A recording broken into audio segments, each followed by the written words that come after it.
Greetings. Welcome to Dr. Neil's Spiritual Awakening to Non-Duality. This is Dr. Connie Zweig, and I'll be interviewing my husband who lives in spiritual awakening. You may have heard about this or read about it, but you may not know someone who lives it day to day. We'll be exploring how non-duality developed in Dr. Neil as I've observed it over 25 years, and as he directly experiences it every day. Each podcast will explore a different theme. We look forward to you joining us.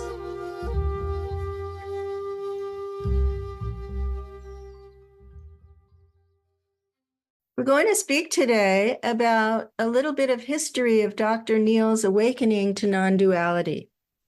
So, when were you first aware that you were awake? In my previous lifetime, the one before this one, I was a Hindu priest in a temple, a Shiva temple, and I was a Brahmin. I had 2 wives and 5 children, and I spent my 60 years in that lifetime meditating, practicing spiritual awakening, and doing ceremonies for different people for their spiritual practices. So, as a Brahmin priest, you became rooted in what, Vedanta? Correct. Yes. Vedanta. And my daily practice was to focus and concentrate on the third eye for hours and opening it up. And as it progressed, I became aware that I was not an ego. I was timeless. I was not in space or time. I was being. I was aware. I was aware of myself and aware of the universe. And at around just before my 60th birthday, I passed on. I died. And found myself going through the different layers of post-life experience until I arrived at a place called Brahmaloka, which is pure bliss consciousness, in which there are other beings who've attained a non-duality. I merged and melted into this state and found myself totally, I would call it almost addicted to the state of pure bliss awareness. How long I was there, I have no idea, because there's no time there, there's no space there. It could have been moments, it could have been hundreds of years. But it's the goal of most Hindus if they can accomplish it. At some point, I became aware that this bliss consciousness, while it was very enticing, was very boring, was very, what's the right word? Was it seducing you? It was seductive, but it was also, there was no growth in it. There was no more knowledge in it. There was no more change in it. There was no life in it. It was like taking morphine. So, and very enticing, but boring. And so I began to look around in my own consciousness for what would take me out of this state. And I found my mother from this lifetime. And she was quite neurotic, anxious, driven, competitive, pushy. And that was an energy that felt like it would move me and I would grow and change. Of course, I didn't particularly like it once I got into it, but it was very inviting because it was the opposite of Brahmaloka.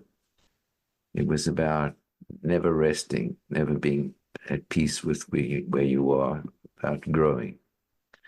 And so I found myself starting to leave Brahmaloka and go through the various layers of reality when one is in a bardo, through a psychic reality.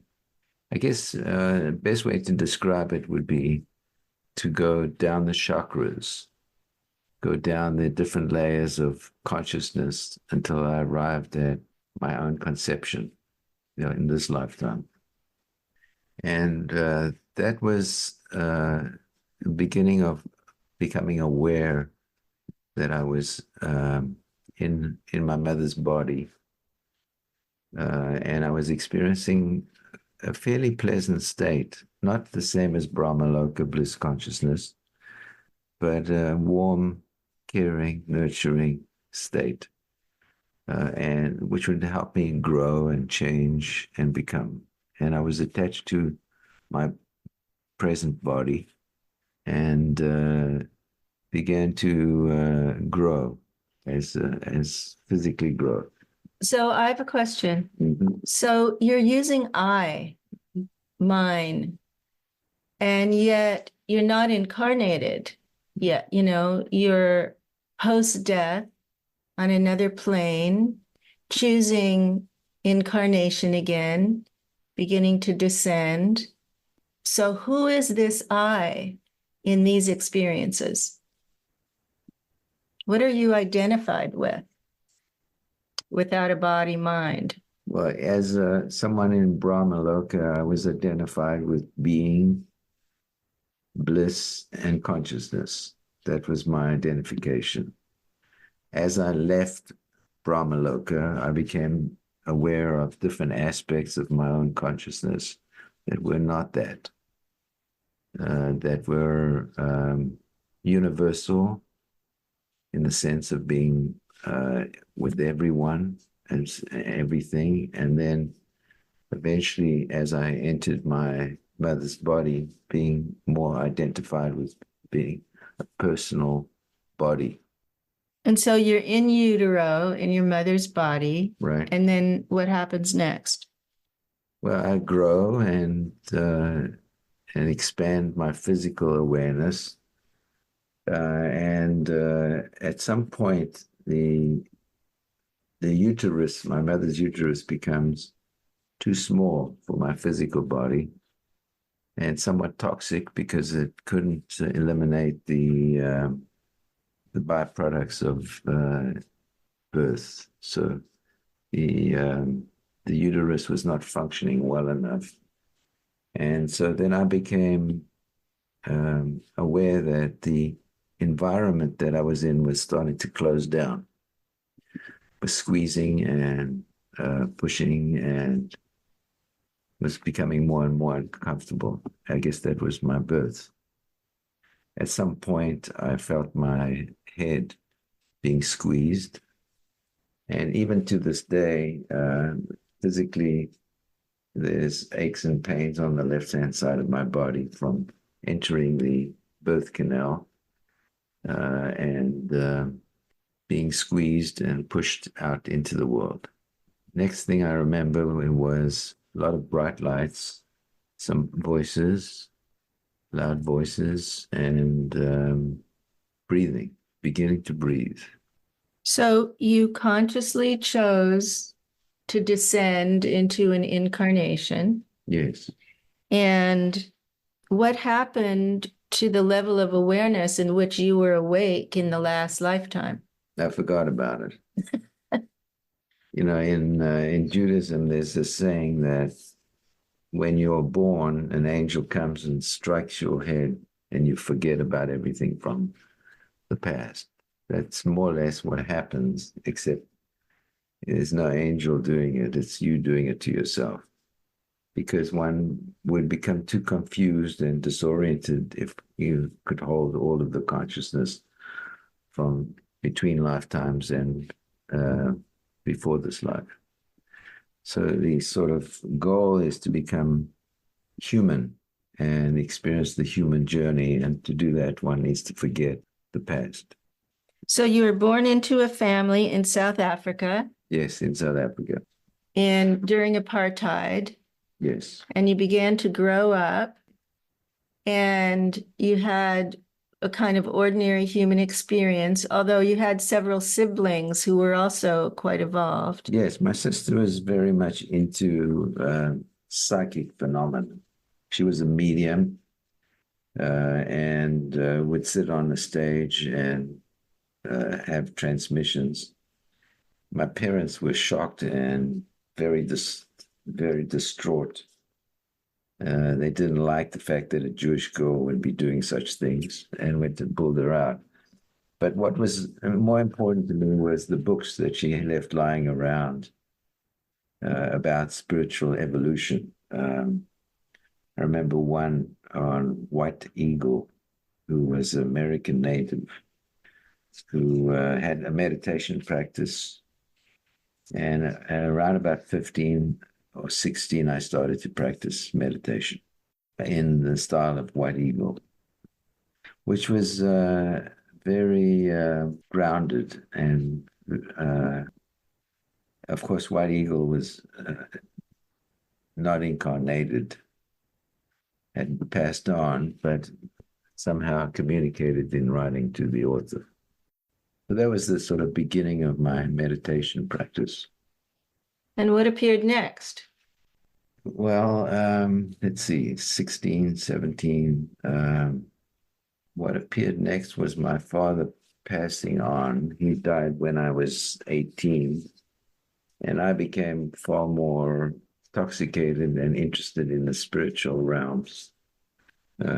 Intoxicated what way? I needed to find out about my father's death, what it meant, because my family was very quiet and silent about what was going on. I never knew he was dying until a week before he died, and yet he was seriously ill for more than a year. And I spent 3 months of my university vacation just before he died, taking care of him. But nobody spoke about it. And so there was a deep thirst to find out about what life was about, why he died, how he died, what was it about in terms of where he was going and what it meant. And so the mystery of life and death came to you through your father's death. Yes, and the fact that my sister was a medium and spoke to the dead, Oh, yeah. or allowed them to speak through her. So there was some kind of awareness there. My parents were agnostic. My father believed that the holiest Jewish day was meant to be taken off work and lie in the sun and get a good tan. And my mother was a very good person. And her belief was that the most spiritual state is one of human kindness, not one of attainment, spiritual attainment. So your early life and your family life would not have led people to believe you would reach this high level of non-dual awakening. I mean, there's nothing there that would really tell us it would lead here. So what did you find some teachers in this early time? Awareness of my early life has grown with my awareness of more consciousness. So it's not that I remembered all of this initially. I remembered it because of various things that I went through. So, for example, I spent 10 sessions of hypnotherapy on the birth process and discovered myself in the womb and discovered myself exiting the womb and going through excruciating pain and finally breathing and becoming alive through that process. Okay. 10 sessions of hypnotherapy. Anything else? Well, that was the beginning. Of course, who were my teachers at that stage? Probably being Jewish, my parents, while they were secular humanists. They were secular humanists, nevertheless had a belief that I needed a Jewish education. So they sent me to Hebrew school, and I learned how to understand Hebrew. And I had a bar mitzvah, which is the consecration ceremony at 13 years old for a male Jew. And I continued to be interested in Judaism. After that, I would go to temple, a synagogue, and pray and develop a belief that there was a God, despite my mother's and father's lack of belief. Were you doing Jewish mystical practices? Not initially. Initially, I was just doing secular Orthodox Judaism. A lot of prayers, a lot of singing, and there was a sense of attaining some spiritual bliss and some ecstatic state. My brother and I would go on a Friday night to temple, which is the holy day, beginning of the holy day, and we would sing the songs that were part of the ceremony very loudly. People would look at us and say, quiet, not so loud. We were ecstatic. You found joy in the singing. There was joy. There was a connection with something deeper than just the personal. Mm-hmm. I think when I became, when my father died, when I was 18, I became more interested. Initially in Judaism, there was a mystical teacher called Hassan, Rabbi Hassan, who taught me Jewish mysticism. And so I sort of grew. He thought that I had a special mind, and we would study in Hebrew or Aramaic together. At the same time, I started to meditate more seriously. TM was becoming big in my university, and I was initiated into mantra and began meditating seriously at that. So how old were you when you started Transcendental Meditation? I'd like to say 17 or 18. Mm-hmm. And you stayed with it for a while? I stayed with it for a number of years. And in fact, I became quite focused on meditating to the point that I was meditating 4 or 5 hours a day, which was not the TM practice. And I found myself becoming sicker and sicker, losing energy, losing awareness. And now when I look back at it, I think I was on the wrong path. It was not meant for me to be spiritual so early. But I became seriously ill, and a friend of mine invited me to go and see a healer who she thought was quite remarkable. His name was Neat. That's his last name. So to be continued. So this was the first spiritual teacher that Neil really met. And we're going to pick up on this next time because there was a breakthrough in his consciousness with this encounter with this teacher.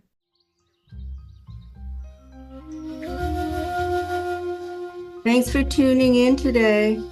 If you found our discussion insightful, there's a good chance your friends will too. And we'd love it if you could take a moment to share this episode with a friend who you believe would appreciate it. Help us spread the word and reach more people. And follow us on any platform. Turn on your episode notifications so you never miss new content. Thanks for being part of our podcasting journey.